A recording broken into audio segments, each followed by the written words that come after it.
تو اللہ کے نبی صلی اللہ علیہ وسلم کا معمول یہ تھا، کسی بھی آدمی کا جنازہ لایا جاتا اعلان کرتے اس کے اوپر قرض ہے تو اللہ کے نبی ہٹ جاتے، نہیں ہے تو پڑھا دیتے تھے۔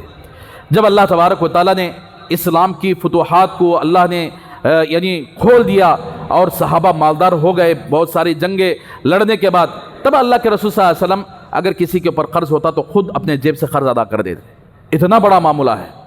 تو اس لیے کسی گھر کے اندر آدمی مر جائے، آپ وہاں کھڑے ہو کر اعلان کرو، یہ میرے باپ کا جنازہ ہے، یہ میرے بھائی کا جنازہ ہے، بھائی مجمع کے اندر میں اعلان کرتا ہوں اگر یہ بندہ کسی سے قرض لیا ہے تم میرے پاس آؤ، اس کا وصول کر لو، میں اس کے قرض کو ادا کر دوں گا۔ اسی لیے شریعت کا بھی حکم یہ ہے کہ جب آدمی مر جاتا ہے، مرنے کے بعد مال چھوڑ کر مرتا ہے تو سب سے پہلے مال میں ان وارثوں کا حق نہیں بنتا، قرض والوں کا حق بنتا ہے۔ قرض والوں کے قرض کو ادا کرنے کے بعد اس کے بعد تقسیم کیا جاتا ہے۔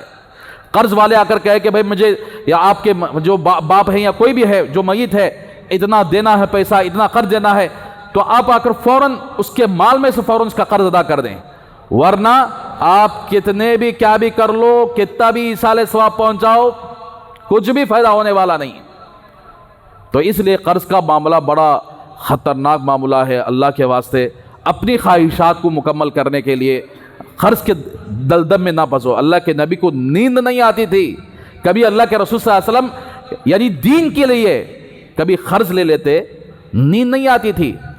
حضرت بلال حبشی رضی اللہ تعالیٰ کا واقعہ، بہرحال واقعہ تو لمبا ہے، اس لیے میرے بھائیو اللہ کے واسطے قرض سے اللہ کی پناہ مانگو۔ یا اللہ جب تک آپ زندگی دے، یا اللہ قرض کی اس میں مبتلا نہ کرے، یا اللہ کبھی کسی کا محتاج نہ بنائے، یا اللہ میری پوری زندگی قرض سے آ کر کیا خالی رکھے۔ اس طرح دعا کرو، انشاءاللہ اللہ تبارک و تعالیٰ قرض سے بچائیں گے، وہ نوبت لانے نہیں دیں گے۔ اس لیے آج تو قرض الگ بات ہے، سود پر لیا جاتا ہے، یہ سخت قرض بھی لینا آ کر کیا بالکل یعنی ضرورت کے وقت لے لیا دے لیا اور بات ہے، لیکن اڑا مارنے کی نیت سے دیتا ہے تو پھر ختم، اس کی زندگی آخرت بھی برباد، دنیا بھی برباد۔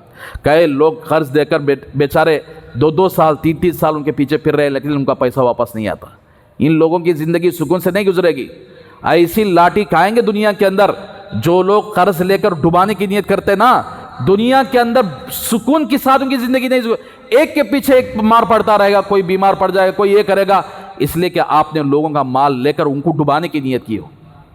اللہ کے واسطے اس طرح کے معاملات میں اپنے آپ کو دور رکھیں، معاملہ صاف رکھ لو، اور اپنا پیسہ اپنے پاس سیف ہے، دوسروں کے پاس بھیک مانگنے کا اتنی نوبت نہ لاؤ، اور اگر کوئی ایسی سخت ضرورت پڑ جائے سود میں ہاتھ نہ ڈالو، بلکہ کسی سے قرض لے لیا کرو اور وعدے کے مطابق اس کے قرض کو واپس کر دیا کرو، تو آپ کی زندگی سکون سے گزرے گی۔ اگر آپ نے اس کے خلاف کیا تو آپ کی زندگی دنیا بھی برباد ہوگی، آخرت بھی برباد ہوگی۔ اللہ ہم سب کو ان باتوں پر عمل کرنے کی توفیق عطا فرمائے۔ یہ جو مسائل ریکارڈ ہوئے ہیں، آپ کی ذمہ داری بنتی ہے دوسروں تک پہنچائے، آپ کی ذمہ داری بنتی ہے۔ یہ ویڈیو بنتا ہے اس لیے ویڈیو اتارتے ہیں تاکہ ہمیں یہاں تھوڑے لوگ ہیں، یہ باتیں پورے لوگوں تک پہنچانا ہے۔ کتنے کے لوگ پوچھ نہیں پاتے، کتنے کے لوگ آ کے شرم کے مارے کیا یعنی پوچھے تو کیا بول لیتے کہ نہ اگر بول کر نہیں پوچھ پاتے۔ اللہ کے واسطے آپ کی ذمہ داری بنتی ہے۔ الحمدللہ بہت سارے لوگ ہمت کر کے سوالات کرتے ہیں، پرسنل میں مجھے سوال کرے ہیں، پرسنل میں مجھے واٹس ایپ کے ذریعے حضرت میرا یہ سوال ہے، میرا یہ سوال ہے۔ الحمدللہ جو لوگ ہمت کر کو پوچھ رہے ہیں، اللہ ان کو جزائے خیر عطا فرمائے، اور اسی طرح مسائل کو معلوم کر کے اپنی زندگی کو گزارنے کے اللہ ہم سب کو توفیق عطا فرمائے۔